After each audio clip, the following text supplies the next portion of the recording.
Laissons résonner dans notre cœur ce récit de la Passion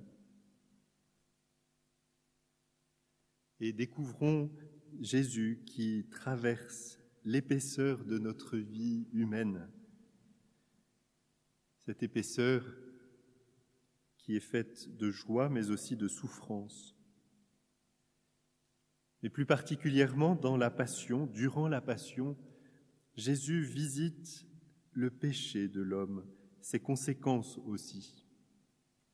La dureté, la haine, la fuite à cause de la faiblesse ou de la peur, la jalousie, la trahison, mais aussi ce manque de foi qui fait que l'homme en arrive à dire « Dieu m'a abandonné ». Jésus visite le péché de l'homme. En même temps, en sa personne, Jésus manifeste toute la noblesse, toute la dignité de l'homme. À mesure que Jésus avance vers sa mort, nous découvrons qu'il prend sur lui le péché du monde, c'est-à-dire notre péché, et il nous en libère. Sa mort nous relève. La passion de Jésus, c'est notre salut.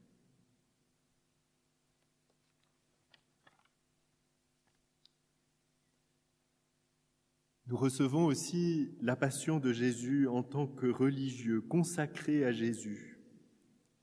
Et en lisant cette passion, nous apprenons à descendre en nous-mêmes, à découvrir en nous les traces du vieil Adam, nos points communs avec le monde.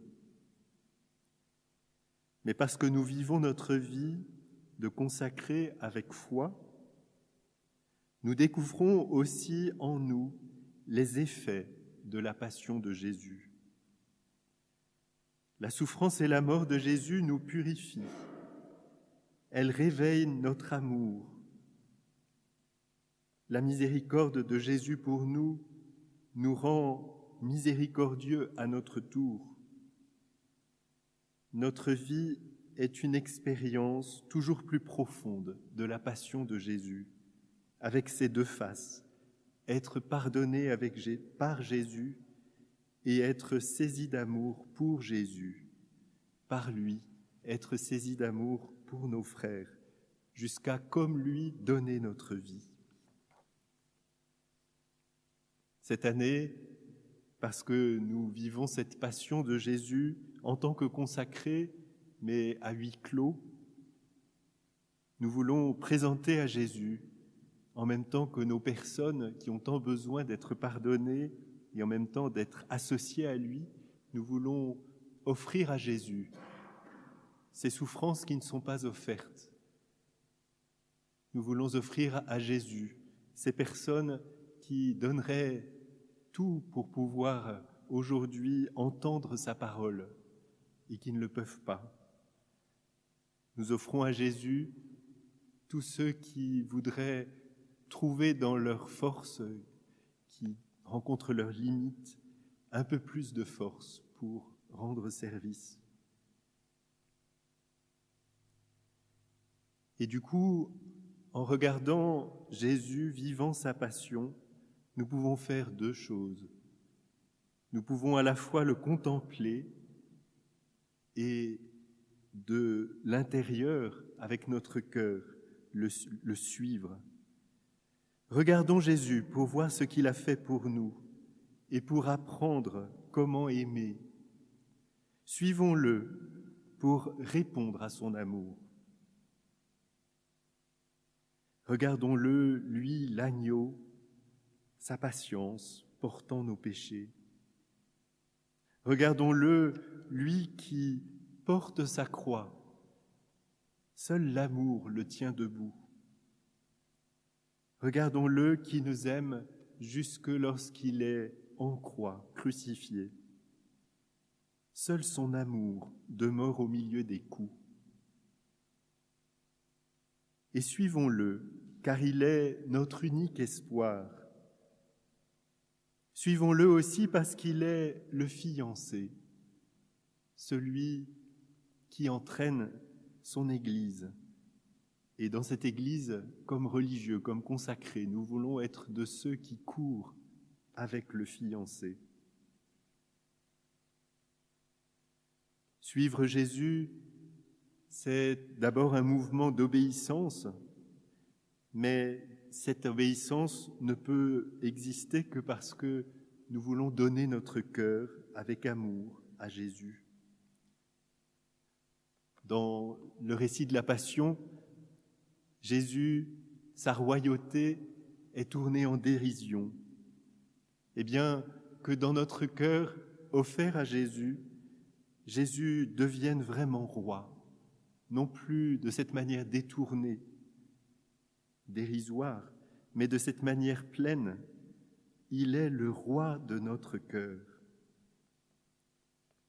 Mais nous savons que accueillir Jésus comme roi, c'est, lorsque le roi est mortellement atteint, accepter d'être blessé avec lui, d'avoir le cœur brisé et humilié par notre propre péché, mais aussi le cœur bouleversé par la mort de celui que nous aimons.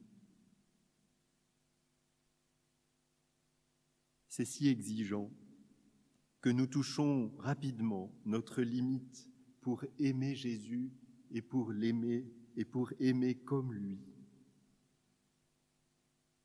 C'est là où nous sommes heureux, parce que Jésus nous invite, avant même d'être comme la fiancée qui suit son fiancé, à être d'abord sa petite brebis. Suivons Jésus comme la brebis suit le pasteur, comme la brebis trouve sa nourriture là où le pasteur l'emmène, comme la brebis qui va manger dans la main de son pasteur. Suivons Jésus comme la brebis que le pasteur est allé chercher alors qu'elle était perdue, qui maintenant est sauvée et qui ne le quitte plus. Suivons Jésus, car il est notre chemin. Confions-lui notre vie, même si c'est source d'épreuves. Suivons-le et regardons-le.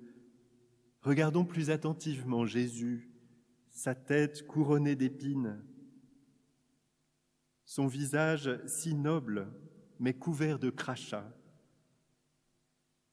Et regarder ainsi Jésus nous encourage à porter notre croix. Regardons aussi les bras de Jésus, étendus parce qu'il veut nous rassembler, étendus parce qu'il veut nous embrasser pour que nous reposions sur son cœur. Regardons le corps de Jésus sans vie, ce corps qui a été transpercé, qui a rendu son dernier souffle pour que la vie surabonde en nous. Voici que dans sa mort, il a placé une porte que nul ne peut fermer devant chacun de nous.